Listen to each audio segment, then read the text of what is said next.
आप सभी को मेरा नमस्कार। अस्सलाम वालेकुम। सत श्री अकाल। Good evening. मेरा नाम निसार अहमद है। अब मैं आप लोगों को आज प्रधानमंत्री स्वनिधि योजना के बारे में कुछ अच्छी जानकारी दूंगा। हम आप लोग को सीधे जो फैक्ट है उसमें हम लेके चलते हैं। यहाँ पे कुछ क्वेश्चंस आंसर दिए हुए हैं जिससे आप लोगों को बहुत हेल्प होगी कि प्रधानमंत्री स्वनिधि योजना है क्या और कैसे काम करता है। तो आप खुद से भी साइट में जाके देख सकते हैं। वहाँ पे गूगल में प्रधानमंत्री स्वनिधि योजना लिखेंगे तो आपको आ जाएगा। तो अक्सर जो सवाल पूछे जाते हैं वो यह है, पहला है यह स्कीम क्या है। तो यह एक केंद्रीय क्षेत्र की योजना है जो लॉकडाउन में ढील देने के पश्चात पथ विक्रेताओं को अपनी आजीविका और रोजगार दोबारा शुरू करने के लिए किफायती दर पर काम करने लायक पूंजीगत ऋण प्राप्त करने की सुविधा प्रदान करेगा। दूसरा है स्कीम का क्या औचित्य है। तो इसमें है कोविड 19 वैश्विक वैश्विक महामारी तथा इसके परिणाम स्वरूप किए जाने वाले लॉकडाउन से पथ विक्रेताओं, रेहड़ी वालों की आजीविका पर बुरा प्रभाव पड़ा है। वे सामान्यतः थोड़ी पूंजी के साथ काम करते हैं जो लॉकडाउन के दौरान संभवतः समाप्त हो गई होगी। अतः इस स्कीम से विक्रेताओं, रेहड़ी वालों को अपनी आजीविका फिर से शुरू करने में सहायता मिलेगी। तीसरा है स्कीम के क्या उद्देश्य हैं, क्या मिशन है। कम ब्याज दर पर 10,000 तक के कार्य करने लायक पूंजीगत ऋण की सुविधा प्रदान करना।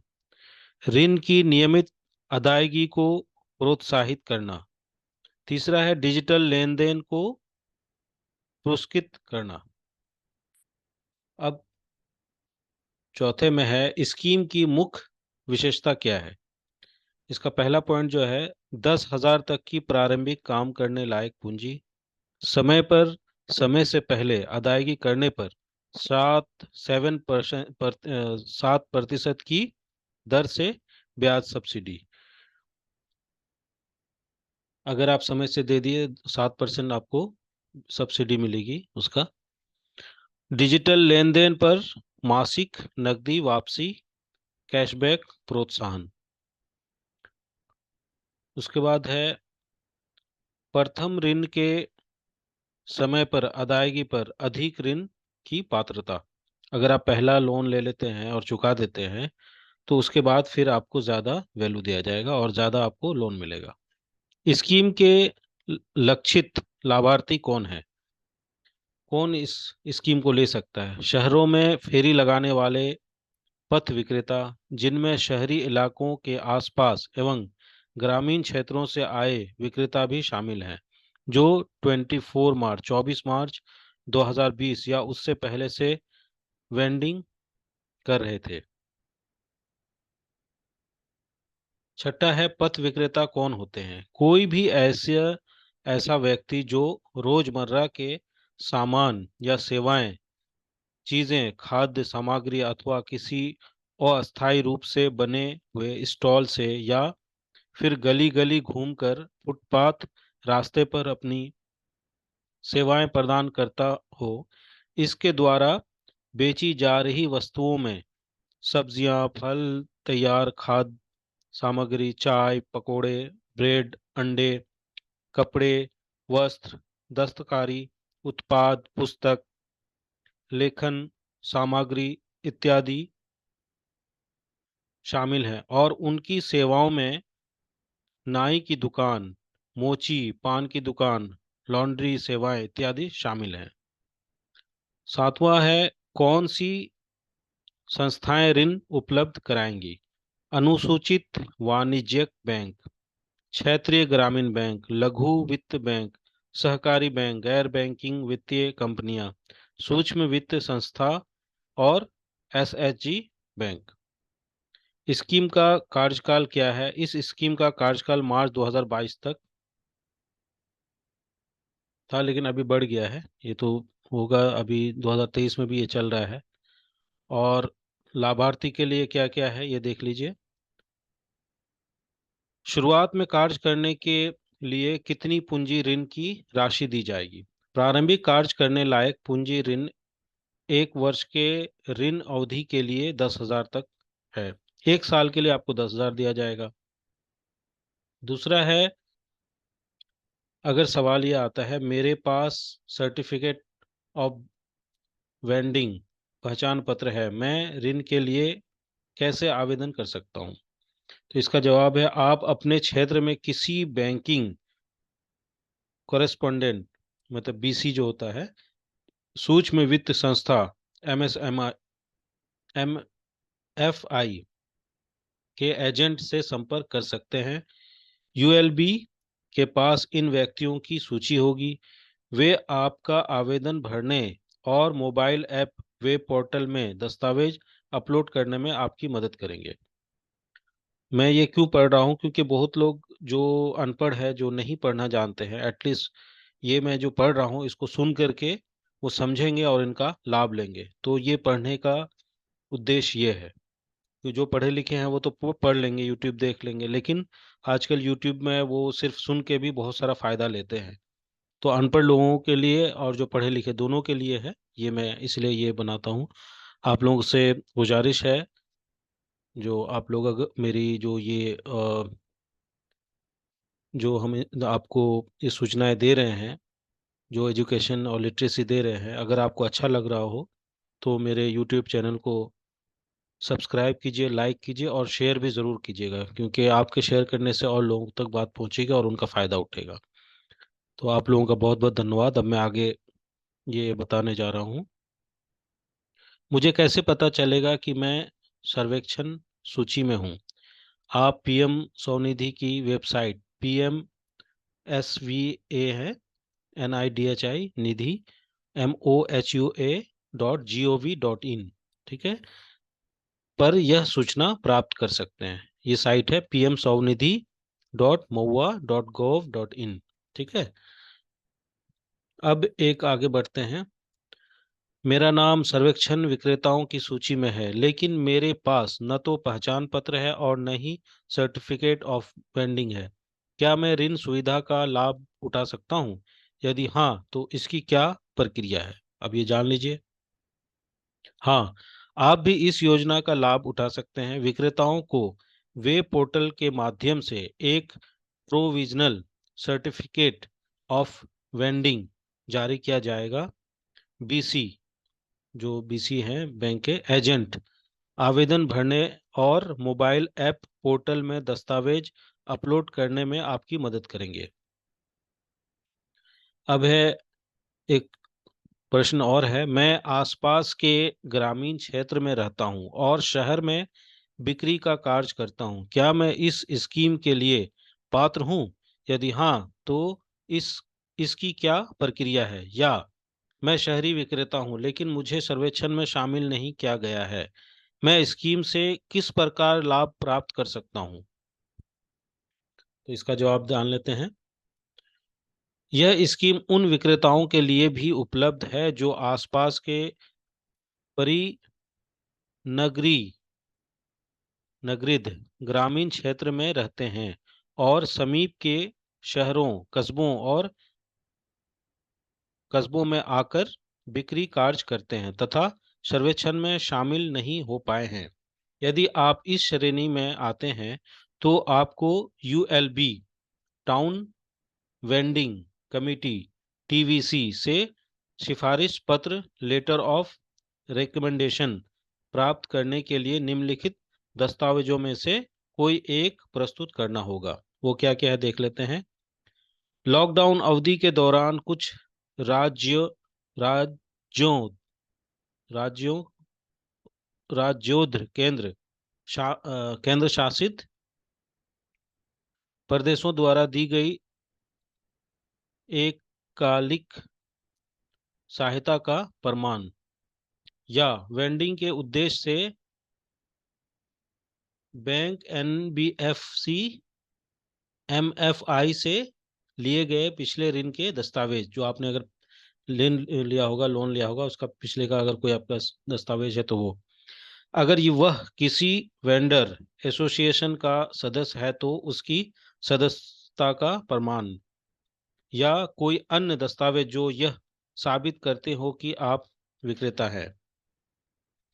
तो ये इसके अतिरिक्त सादे कागज पर सामान्य आवेदन के माध्यम से शहरी स्थानीय निकाय को भी अनुरोध कर सकते हैं कि वे आपके दावे की यथार्थता का पता लगाने के लिए स्थानीय स्तर पर पूछताछ करें, लेकिन यह जरूरी है कि सभी फेरी वाले 24 मार्च 2020 या उससे पहले हमारे शहर में वेंडिंग कर रहे हों।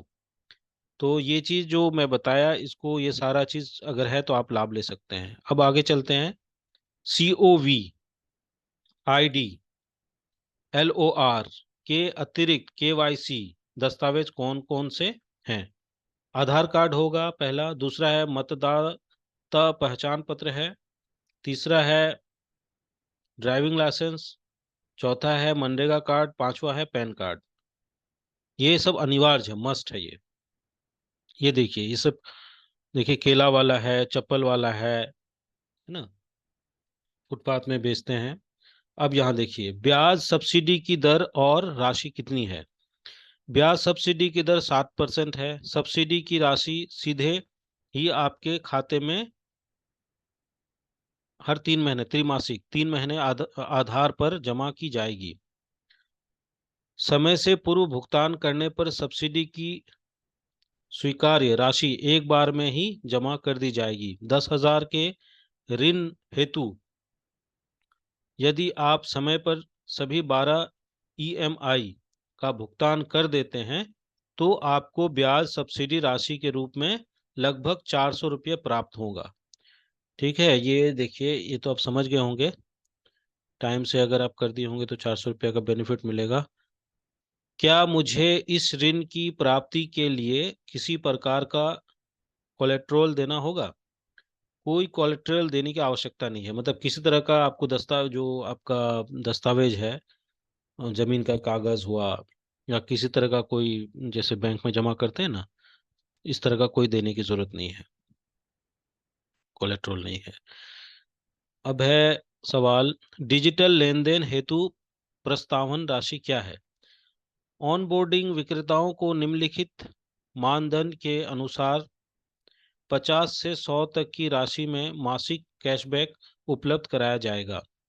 पहले 50 मात्र लोन लेन देन करने पर 50, अगले 50 पात्र लेन देन करने पर अतिरिक्त 25, और अगले 100 पात्र लेन देन करने पर अतिरिक्त 25। 25 से अधिक के प्रत्येक लेन देन की गिनती की जाएगी। अब देखिए, अब सवाल है, मैं डिजिटल लेन देन से परिचित नहीं हूं तो क्या इसे सीखने में मुझे सहायता मिलेगी? अब इसका जवाब जान लीजिए। MFI, पेमेंट एग्रीगेटर्स का एजेंट आपसे संपर्क करेगा और डिजिटल लेन देन सीखने में आपकी सहायता करेंगे। आपको एक डेबिट कार्ड और आपके वेंडिंग स्टॉल पर एक QR कोड भी प्रदान किया जाएगा। बहुत अच्छी बात है। अब है सवाल, क्या ऋण को समय पर जल्दी चुकाने के लिए कोई प्रोत्साहन दिया जाएगा? जी हाँ, शुरुआत में काम करने लायक पूंजी को समय पर जल्दी चुकाने पर विक्रेता अगली बार अधिक ऋण प्राप्त करने के लिए पात्र बन जाता है। मतलब अगर आपको 10,000 मिला और आप चुका दिए हैं तो आपको 20,000 का भी लोन मिल सकता है। क्या निर्धारित तिथि से पहले ऋण चुकाने पर कोई जुर्माना देना होगा? ऋण को समय से पूर्व चुकाने पर कोई जुर्माना नहीं देना होता है। ये तो और अच्छी बात है, पहले चुका दीजिएगा तो। उसके बाद है सवाल, मैं इस ऋण का लाभ उठाने की अपनी संभावना को कैसे बढ़ा सकता हूँ? तो इसका जवाब है, आप शहरी स्थानीय निकाय यूएलबी द्वारा कॉमन इंटरेस्ट ग्रुप सीआईजी या किसी ऋण प्रदाता संस्था द्वारा ज्वाइंट लायबिलिटी ग्रुप जेएलजी का हिस्सा बन सकते हैं। बहुत अच्छी बात है। मैं सुविधा का लाभ उठाने के लिए किससे संपर्क कर सकता हूँ? इसका जवाब है, आप स्वयं सहायता समूह एसएचजी या एलएलएफ या सीएलएफ के सदस्य से मिल सकते हैं या टोल फ्री नंबर पर कॉल कर सकते हैं। अब देखिए और भी होगा। आवास और शहरी कार्य मंत्रालय भारत सरकार की तरफ से है, ये वेबसाइट है। और आप मेल वगैरह लिखना चाहते हैं कोई भी प्रॉब्लम के लिए, dir-nulm.gov.in पे लिख सकते हैं। वेबसाइट है mohua.gov.in। कुछ सवाल और भी है ऊपर, वो हम आपको पढ़ के बता देते हैं। यहाँ से है। अब है, क्या मुझे, एक सवाल और है, क्या मुझे उपयोग के लिए पहचान पत्र मिलेगा? हाँ, ऋण का अनुमोदन हो जाने पर आपको प्रोविजनल पहचान पत्र जारी किया जाएगा और इसके 30 दिनों के अंदर आपको स्थानीय पहचान पत्र जारी किया जाएगा। बहुत अच्छी बात है। अब सवाल है, ऋण स्वीकृत होने में कितना समय लगेगा? बहुत अच्छा सवाल है ये। इसका जवाब सुन लीजिए। पूरी प्रक्रिया एक मोबाइल ऐप और वेब पोर्टल के माध्यम से स्वचालित होगी और आप अपने आवेदन की समय स्थिति जान सकेंगे। यदि कागज सूचना पूर्ण हो तो संपूर्ण प्रक्रिया समयबद्ध तरीके से पूरी की जाएगी। अब एक सवाल है, मुझे किसी प्रकार की शिकायत के लिए किससे संपर्क करना चाहिए? तो इसका जवाब है, किसी शिकायत के मामले में आप मंत्रालय में निम्नलिखित अधिकारी से संपर्क कर सकते हैं। क्या है? निदेशक NULM, ठीक है, NULM, कमरा नंबर 334C, 334C, आवासन और शहरी कार्य मंत्रालय, निर्माण भवन, मौलाना आजाद रोड, नई दिल्ली 110011, 110011। ईमेल है neeraj kumar3@gov-in, NEERAJ.KUMAR3, न्यूमेरिकल जो 3 होता है, 1 2 3 होता है ना, उसका सिर्फ 3, @GOV डैश है, डैश डॉट नहीं है, डैश इन। और दूरभाष, इसका जो टेलीफोन नंबर है 011 कोड हो गया 306285, यानी 011 2306285 तो ये इस पे आप संपर्क करके आप अपनी शिकायत बता सकते हैं या जानकारी ले सकते हैं। तो ये सूचना आप लोगों को कैसी लगी? अगर अच्छी लगी है तो इसको आगे और शेयर कीजिए, मेरे चैनल को सब्सक्राइब कर लीजिए और लाइक कर दीजिए, ताकि और भी जब हम और भी आपको एजुकेशन और लिटरेसी, जो मेरा चैनल का नाम है, तो उस हिसाब से हम आपको और भी अच्छी अच्छी एजुकेशन देंगे। तो इसमें है आपको साक्षरता के साथ प्रशिक्षण भी हो रहा है यूट्यूब के माध्यम से।